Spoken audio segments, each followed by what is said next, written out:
Il y a une découverte d'Elisabeth Kübler-Ross, que la plupart des gens ne sont pas prêts à entendre.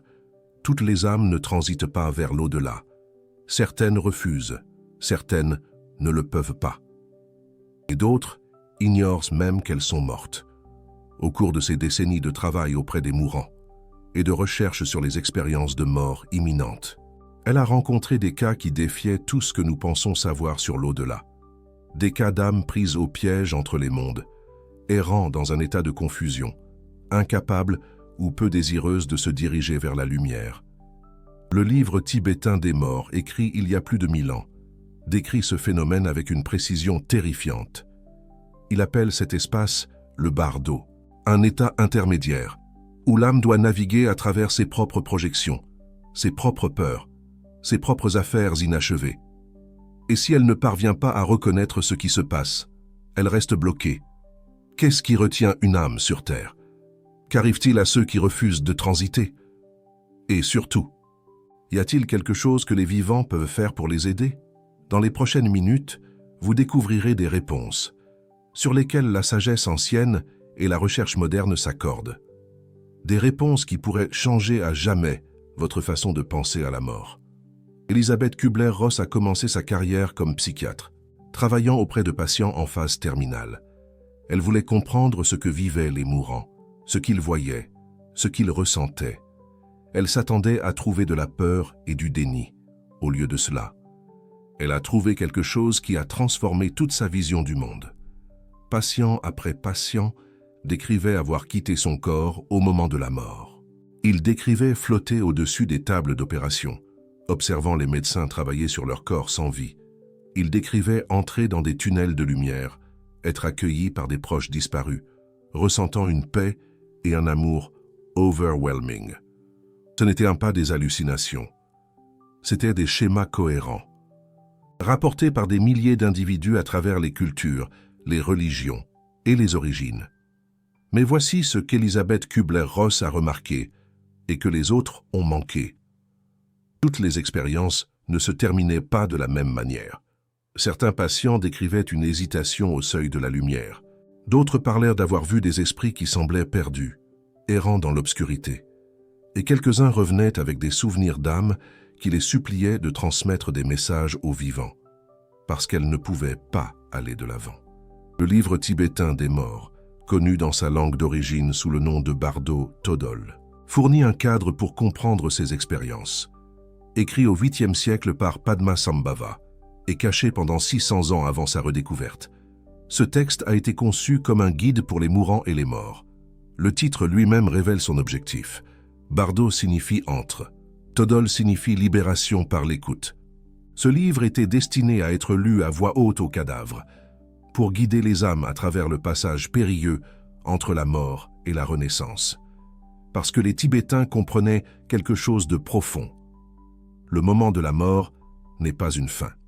C'est une transition critique où l'âme est la plus vulnérable à se perdre, selon cet ancien texte. La période entre la mort et la renaissance dure 49 jours. Pendant ce temps, l'âme passe par 3 bardos distincts ou états intermédiaires. Chacun présente des défis et des opportunités uniques. Et à chaque étape, il y a un risque de rester piégé. Le premier bardo se produit au moment même de la mort. C'est à ce moment-là que la lumière claire de la réalité apparaît, l'essence lumineuse de la conscience elle-même. Si la personne mourante reconnaît cette lumière comme sa propre vraie nature, elle atteint la libération instantanée. Elle fusionne avec l'infini et transcende complètement le cycle de la mort et de la renaissance. Mais voici le problème. La plupart des âmes ne la reconnaissent pas. La lumière est si brillante, si accablante, si complètement différente de tout ce qui a été vécu dans la vie, que l'âme non préparée s'en détourne. La peur surgit, la confusion s'installe, et l'opportunité de libération immédiate est perdue. C'est la première façon dont une âme peut rester bloquée, non pas en refusant d'y aller, mais en ne reconnaissant pas où elle est censée aller. La lumière apparaît, et au lieu d'avancer vers elle, elle se détourne. Elle se replie dans l'obscurité familière de ses propres pensées et de ses propres peurs. Le deuxième bardo est encore plus difficile, ayant manqué la lumière claire. L'âme rencontre maintenant ce que les Tibétains appellent les déités paisibles et courroucées. Ce ne sont pas des êtres externes. Ce sont des projections de l'esprit de l'âme, des manifestations de ses peurs les plus profondes et de ses aspirations les plus élevées. Les déités paisibles apparaissent en premier, lumineuses, belles, rayonnant de compassion et de sagesse. Or, si l'âme peut reconnaître ces êtres comme des aspects de sa propre conscience, elle peut encore atteindre la libération à ce stade, mais beaucoup ne le peuvent pas. La brillance est trop forte. L'âme, conditionnée par une vie entière à se croire petite et séparée, ne peut pas accepter que ces êtres magnifiques soient des reflets de sa propre nature. Viennent ensuite les déités courroucées, terrifiantes en apparence, buvant du sang, portant des crânes, enveloppées de flammes. Ce sont les mêmes déités qu'avant, apparaissant maintenant sous leur aspect féroce.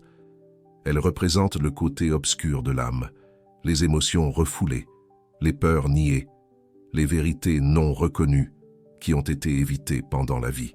Le texte est explicite sur ce qui se passe lorsque l'âme ne parvient pas à reconnaître ses projections. Si tu ne reconnais pas maintenant tes propres formes de pensée, les lumières t'intimideront, les sons t'impressionneront, et les rayons te terrifieront. L'âme fuit dans la terreur ses propres reflets. Elle s'enfonce dans la confusion. Elle s'empêtre de plus en plus dans l'illusion. C'est la deuxième façon dont les âmes restent bloquées. Elles deviennent si effrayées par les visions dans le bardo qu'elles ne peuvent pas penser clairement. Elles ne peuvent pas se souvenir des instructions qu'elles ont pu recevoir dans la vie. Elles ne peuvent pas reconnaître que tout ce qu'elles vivent vient de leur propre esprit. Le troisième bardo est l'étape de la recherche d'une renaissance. À ce stade, l'âme a manqué de multiples opportunités de libération. Elle est maintenant attirée vers une nouvelle incarnation, tirée par la force de son propre karma. Ses actions et tendances accumulées lors de vies antérieures. Mais même ici, il y a un danger de rester lié à la terre. Certaines âmes, submergées par l'attachement à leur vie antérieure, résistent à l'attraction vers la renaissance. Elles s'accrochent au monde qu'elles connaissaient. Elles planent autour des endroits où elles vivaient. Des personnes qu'elles aimaient, des possessions qu'elles appréciaient. Elles ne veulent pas lâcher prise. Elisabeth Kubler-Ross a rencontré de nombreux cas de ce qu'elle a appelé des esprits liés à la terre. C'étaient des âmes qui étaient mortes, mais qui n'avaient pas terminé la transition vers ce qui vient ensuite. Elles existaient dans un état crépusculaire, capables de percevoir le monde physique, mais incapables d'y participer pleinement, incapables de communiquer efficacement avec les vivants, incapables de trouver la paix. Ces recherches s'alignaient de manière remarquable avec les anciens enseignements tibétains, même si elle ne les avait pas étudiés lorsqu'elle a commencé à documenter ces phénomènes. Les deux sources s'accordaient sur les principales raisons pour lesquelles les âmes restent bloquées. La première raison, c'est la mort soudaine ou traumatique. Quand quelqu'un meurt de manière inattendue, par accident, par violence ou suite à une maladie foudroyante, il se peut qu'il ne réalise pas qu'il est mort. Un instant, il était vivant. L'instant d'après, il se tient à côté de son propre corps, regardant les gens pleurer, incapable de comprendre pourquoi personne ne répond quand il parle. Elisabeth Kubler-Ross a documenté des cas de victimes d'accidents de voiture qui ont passé des jours, voire des semaines, à essayer de communiquer avec leur famille, avant d'accepter finalement qu'elles étaient décédées. Elle a parlé avec des patients qui avaient été réanimés et qui décrivaient avoir vu d'autres esprits qui semblaient confus, posant des questions, ne comprenant pas où ils se trouvaient. C'était le cas de Sophie, décédée dans un accident de la route près de Lyon, et qui errait cherchant sa famille. Le livre tibétain des morts aborde cette question directement. Il ordonne que l'on dise clairement et à plusieurs reprises au défunt qu'il est mort. Le corps que tu avais n'était qu'un emprunt, dit le texte. Maintenant, tu dois passer à autre chose. Cette simple reconnaissance « je suis mort » est souvent la première étape qui permet à une âme de commencer son voyage. Un peu comme le deuil. Il faut l'accepter pour pouvoir avancer. La deuxième raison, c'est les affaires inachevées. Certaines âmes sentent qu'elles ne peuvent pas partir tant que quelque chose n'est pas résolu. Un message qui doit être délivré. Une injustice qui doit être corrigée. Un être cher qui doit être protégé. Elles se retiennent de transiter, parce qu'elles croient qu'il y a encore quelque chose qu'elles doivent faire. Elisabeth Kübler-Ross a rencontré de nombreux patients en phase terminale, qui étaient clairement prêts à partir, mais qui continuaient à s'accrocher. Quand elle explorait pourquoi, elle découvrait souvent qu'ils attendaient une permission. Ils avaient besoin d'entendre d'un conjoint ou d'un enfant qu'il était au cas de partir, que les vivants allaient bien s'en sortir sans eux, qu'ils n'avaient pas besoin de continuer à se battre. C'était le cas de Jean-Pierre, qui attendait désespérément que son fils lui dise qu'il pouvait partir en paix. La même chose s'applique après la mort. Les âmes peuvent devenir des esprits liés à la terre, parce qu'elles ressentent le chagrin de ceux qui restent. Quand les vivants refusent de lâcher prise, quand ils s'accrochent aux défunts avec une intensité désespérée, ils peuvent en fait rendre plus difficile la transition de l'âme. L'attraction de ce chagrin est comme une ancre, qui les maintient en place, un peu comme si on retenait une barque à quai, alors qu'elle devrait prendre le large. La troisième raison, c'est la peur.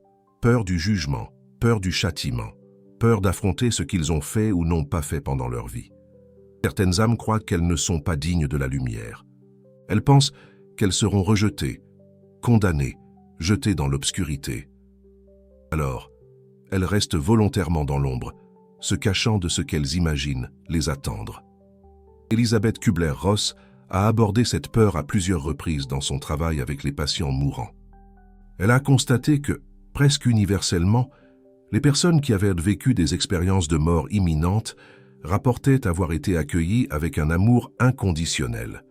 Pas un jugement, pas une condamnation, mais une acceptation et une compassion complète. La revue de vie que beaucoup décrivaient n'était pas un procès devant un juge en colère. C'était une occasion de comprendre, d'apprendre, de grandir. Un peu comme un bilan, mais sans notes, juste des leçons. La quatrième raison, c'est la dépendance et l'attachement. Certaines âmes sont tellement attachées au plaisir physique, qu'il s'agisse de substances, de sensations ou de comportements, qu'elles ne peuvent pas imaginer l'existence sans eux. Elles restent des esprits liés à la terre dans l'espoir de vivre indirectement ces plaisirs à travers les vivants. Elles peuvent s'attacher à des personnes qui adoptent les comportements qu'elles convoitent, se nourrissant de l'énergie de la dépendance.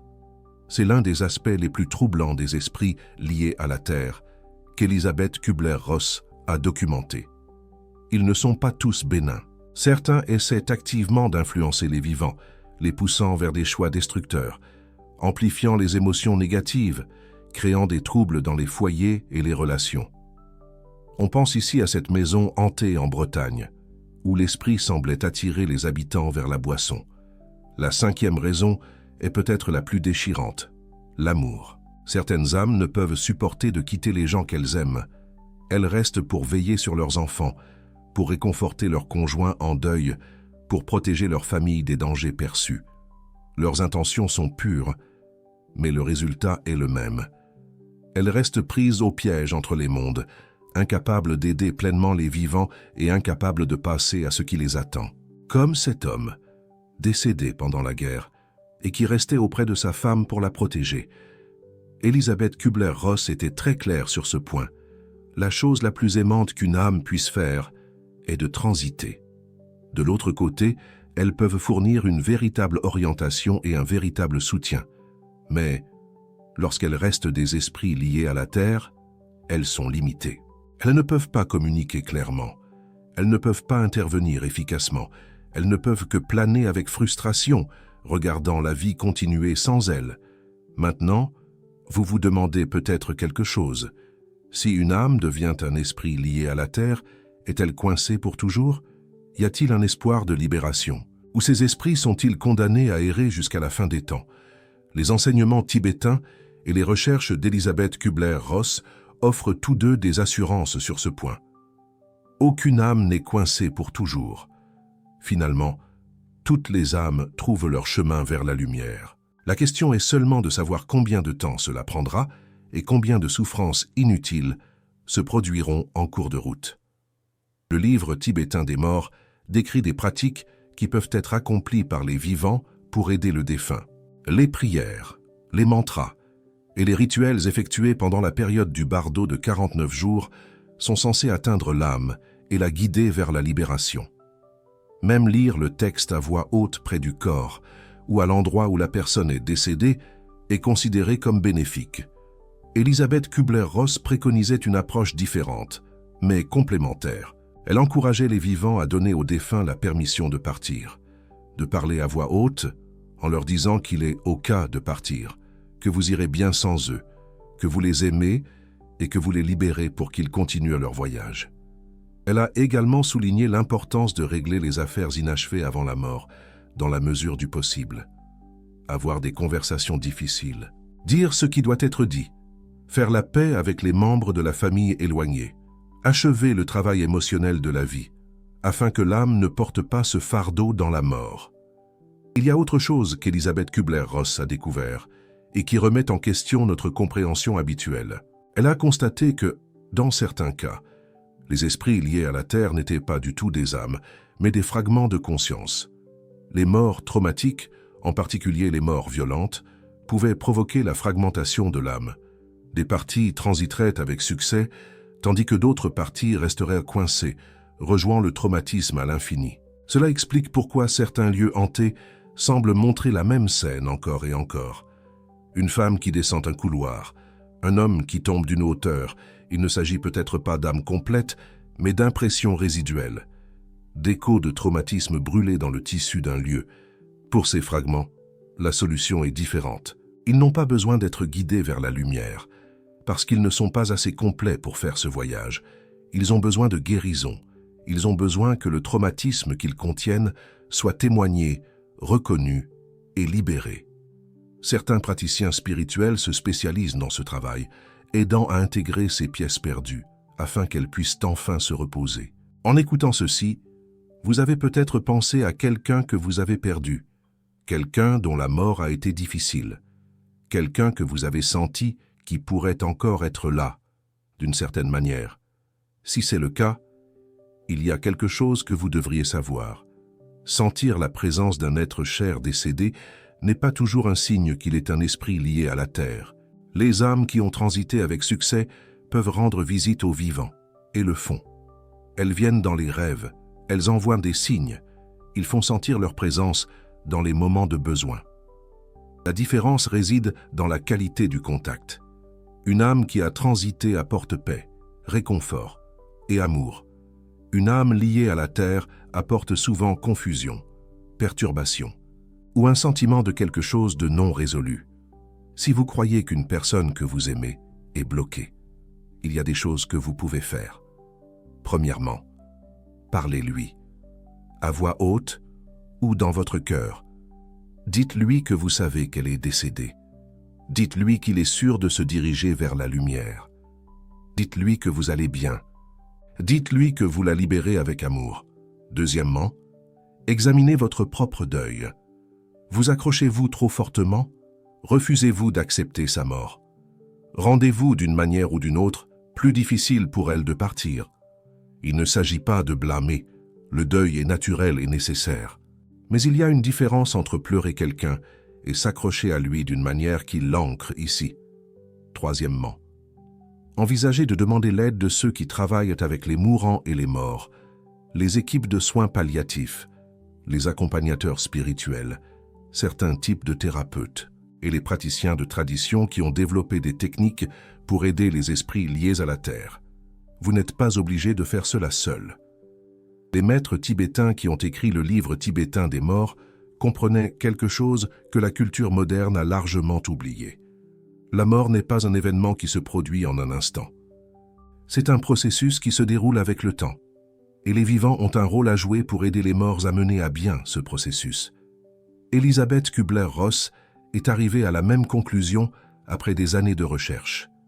Elle croyait que si nous abordions la mort différemment, avec plus de conscience, plus de préparation, plus de volonté de discuter et de planifier, nous pourrions considérablement réduire le nombre d'âmes qui restent bloquées. Elle plaidait pour une éducation à la mort, pour parler de la mort ouvertement et honnêtement, pour faire la paix avec notre propre mortalité, afin que lorsque notre heure viendra, nous soyons prêts, pas effrayés, pas résistants, mais préparés à embrasser toute transformation qui nous attend. Vous venez de recevoir une connaissance que la plupart des gens n'entendront jamais. La vérité sur ce qui arrive aux âmes qui refusent de transiter, les raisons pour lesquelles elles deviennent liées à la terre, et les moyens par lesquels nous pouvons les aider. Que nous approchions de notre propre mort ou que nous soutenions quelqu'un d'autre dans cette épreuve. Vous savez maintenant que YouTube offre aux spectateurs qui apprécient ce genre de sagesse un moyen de soutenir sa continuation. Ce cœur doré sous la vidéo, le Super Thanks. Lorsque vous l'utilisez, vous ne faites pas que soutenir une chaîne.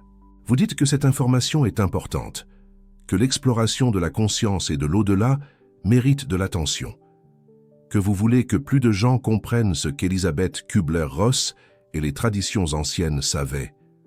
Chaque Super Thanks contribue à apporter cette sagesse à plus d'âmes qui en ont besoin, plus de personnes qui ont peur de la mort, plus de personnes qui sont en deuil, plus de personnes qui sentent qu'il y a plus dans l'existence que ce que nous pouvons voir et toucher. La prochaine fois que vous sentirez une présence, la prochaine fois que vous sentirez quelqu'un qui est décédé essayer de communiquer, la prochaine fois que vous vous demanderez si un être cher a vraiment trouvé la paix, rappelez-vous ce que vous avez appris aujourd'hui. L'âme n'est pas destinée à être piégée. La lumière est toujours disponible. Et avec la bonne compréhension, chaque âme peut retrouver le chemin du foyer. Considérez ceci alors que nous terminons. À quel point êtes-vous préparé à votre propre mort?